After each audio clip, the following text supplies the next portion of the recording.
councillor Shaben, Mayor Shaben.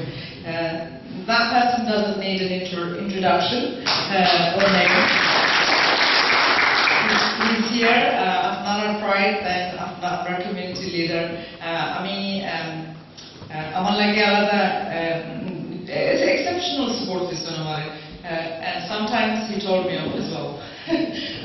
Gave me lots of advice, good advice, and I really appreciate what he's done for me and what he's done for many people in this community. So a big congratulations and thank you for it.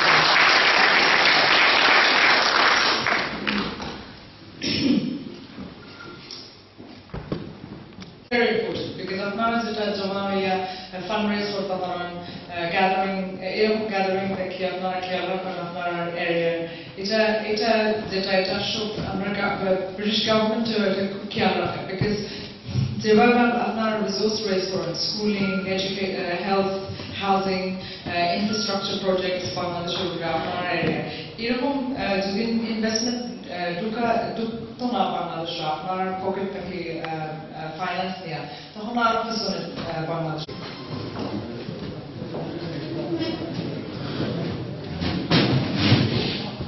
সম্মানিত সুধীবৃন্দ আপনারা দেখেন আজিজুর রহমান যেটা একদম সেই নয় আপনার দীর্ঘ পক্ষ থাকে একদম দীর্ঘ না নতুন মেয়া সভাপতি আপনারা যে দাবিগুলো আছে অনেক চাওয়া পাওয়া আছে আশা আছে যে রাস্তাঘাট ঠিক হইত আপনারা এমপি হয়ে গেছেন আবার অনেক বক্তব্য আপনার আগে যারা করছেন এয়ারপোর্ট গেলে হ্যারাসমেন্ট হয় জায়গা দখল হয় এই সমস্যা কিন্তু আপনারা দীর্ঘাই জানান না রাস্তা বাংলাদেশে আমরা এই সমস্যা যেন জানা পারি মেয়র আজিজুর রহমান সাহেব আমাদের কাউন্সিলর চেয়ার ফরবিউল ইসলাম আমার বক্তব্য রাখার কোনো কিছু রয়েছে না যথেষ্ট বক্তব্য আপনারা করছেন আপনারা আজকে অনেক দূর থেকে আপনারা আইস হয়ে দেখে অনেকজন রানিকে পর্যন্ত লাগে উনি ওনার বক্তব্য রাখবেন আমি ওনাকে ওনার বক্তব্য রাখার জন্য আমি অনুরোধ জানাচ্ছি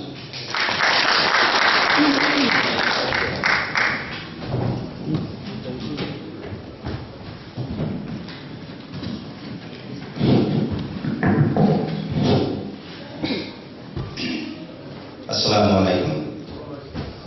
আজকের এই সম্বর্ধনা অনুষ্ঠানের সম্মানিত সভাপতি এবং উপস্থিত আমার মুরব্বিয়ান এবং আপনাদেরকে ধন্যবাদ জানাই।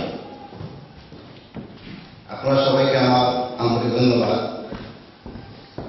আমি জানি বিগত নির্বাচনে আপনারা প্রবাসে থাকাকালীন আমার জন্য আপনারা অনেক শ্রম দিয়েছেন, আপনাদের আত্মীয় স্বজনকে আমাকে ভোট দেওয়ার জন্য উৎসাহিত করেছেন, তাই আপনাদেরকে আবার ধন্যবাদ।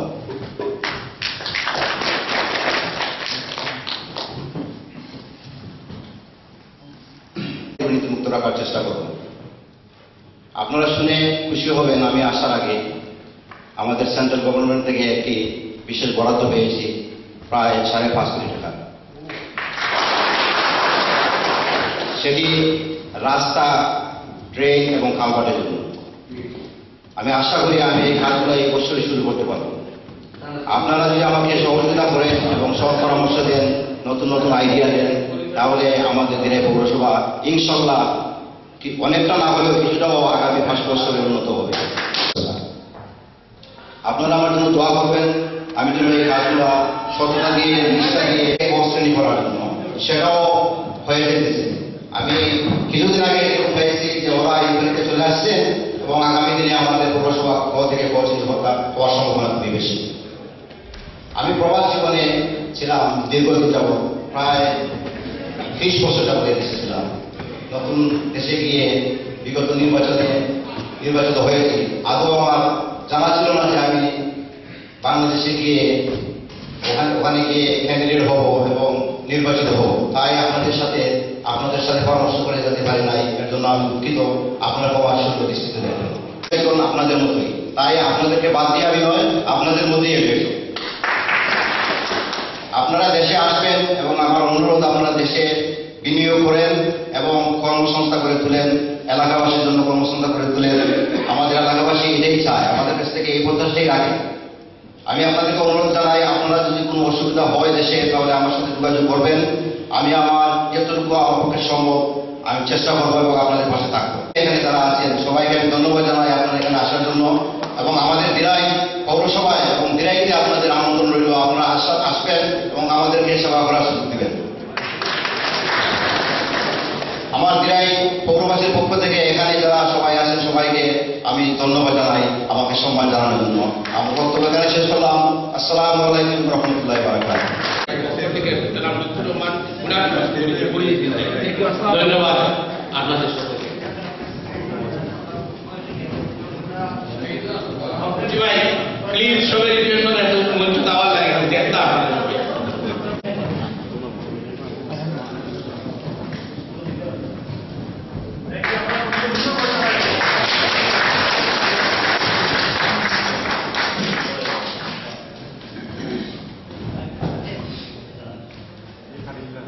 এবং আমরা অনুষ্ঠান সমাপ্তির পথে আমি